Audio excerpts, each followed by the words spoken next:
Well, there have been a lot of things happening, a lot of good things going on that the city has been working on some of that for a while, and we were able to pick up and complete some of those projects and start some new projects. So there's been a lot of activity and a lot of good things like the Kickapoo Street widening project, the upgrades to the Expo Center that have been needed for years, the transmission line from the Shawnee Twin Lakes to the distribution center was completed, and those are really great things that needed to be done for a long time, and we were glad to see those through to closure. But there's also some new projects like the E911 communications tower that is needed for emergency responders, along with some new radio equipment, and of course a lot of publicity over the new municipal pool. That's something that I think will benefit the community tremendously, and we've been able to do that, I think, because historically the city of Shawnee has been very good about managing its debt. And I think because of that, we were able to use some of the borrowing capability against that third penny sales tax for that. And so been a lot of activity and a lot of good things happening.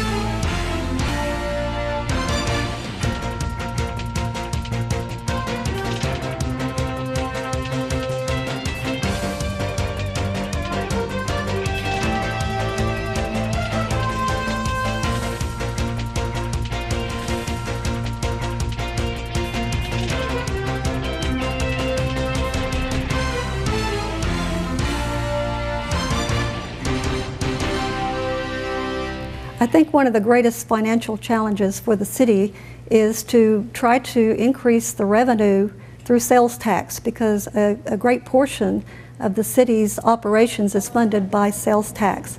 But I think we need to encourage people to shop in Shawnee as much as possible. Always think first to shop in Shawnee, because if we don't have the sales tax, we can't provide the services to the local residents that are continue to provide those services that we have been providing. Another source of revenue for the city, of course, comes from the sale of water. A lot of people I know believe that the water bills are high, but they're high for a reason, and that is because it costs a lot of money to operate the city's utility system. In the past, the Shawnee Municipal Authority had to borrow money from the general fund, which is funded through sales tax, in order to continue operations. And they couldn't do that on an ongoing basis, so they had to raise the utility rates in order to support the operations, and some of those badly needed upgrades need to be made to keep the city operational. I think one of the biggest challenges that we are going to be facing in the near future is coming up with the money to make the recommendations from the utility system master plan, that there are going to need to be some upgrades to the city's sewer system and the water system. And they mentioned in a preliminary report that that could cost somewhere around $50 million in the foreseeable future. And those are badly needed upgrades to the infrastructure, and it's just we're going to have to talk about how to come up with the money.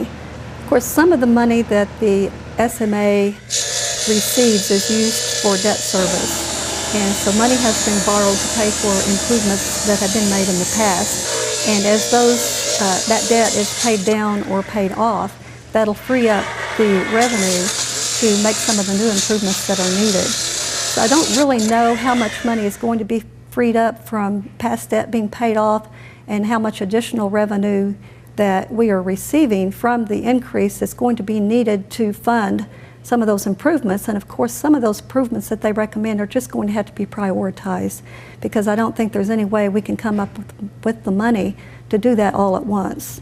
So it probably will have to be phased in over a period of time. Some of the opportunities that I think that Shawnee can take advantage of in the future, and they have to an extent in the past also, but I think we need to continue those, is to work with our local universities and Gordon Cooper Technology on economic development.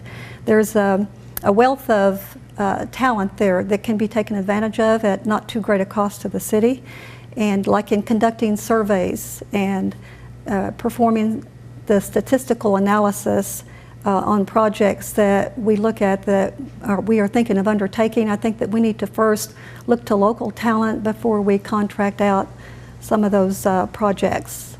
OBU and St. Gregory's and Gordon Cooper, they attract people to our local community. A lot of the university students, of course, they live here and they shop and eat here, so there's a certain amount of economic development that comes just from that. But I also think some of those people choose to live and work in Shawnee after they receive their education. I think that that kind of talent and expertise is something that the community needs in order to attract new business. I believe a lot of times that the students in the high schools are not aware of the job opportunities that are available in the local manufacturing and industrial companies that we have here. And the Shawnee Economic Development Foundation is working with the Career Tech to make that connection, because there are opportunities that are available not only through the universities but also through the technical center.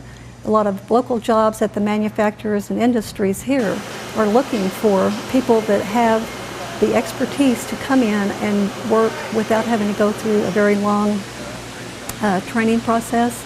So they work with the Career Tech to connect some of those resources to the students, because a lot of times the students just aren't aware.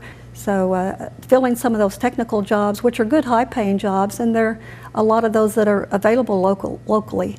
So I think making that connection and marketing those skills is something that the Economic Development Foundation is undertaking. It'll take some time, but I think we will start to see results from that. One of the opportunities that I think is growing in Shawnee is in the medical field. There are senior facilities like the Primrose that have recently been built, I think, that will attract a lot of seniors or keep a lot of seniors in Shawnee.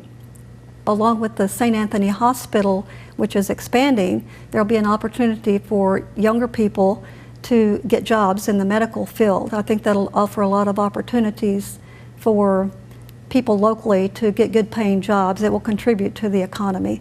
So we have some opportunities there.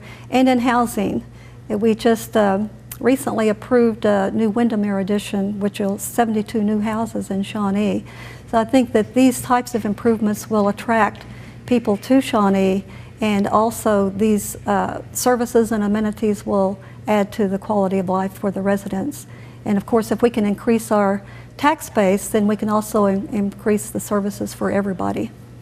There are a lot of challenges that the city is going to be facing in the near future, and these are things that are not easy to resolve, and they're going to take a lot of thought. There are things that have been worked on in the past, and there has been progress made, but we need to continue that. Some of those things that I'm hoping that we can resolve are like the downtown homeless situation, that we've had some progress made, but we need to continue that. We need to find ways to continue to increase our revenue base so that we can offer services and continue to make capital improvements. There are a lot of capital improvements that we have made up to this point, but because not everything could be funded all at once, a lot of things had to be prioritized. So there's still a lot of important things that need to be done. We need to take another look at that list and figure out ways to come up with the money to make some of those improvements also. One of the things that we are doing that I think we need to continue is the downtown streetscape.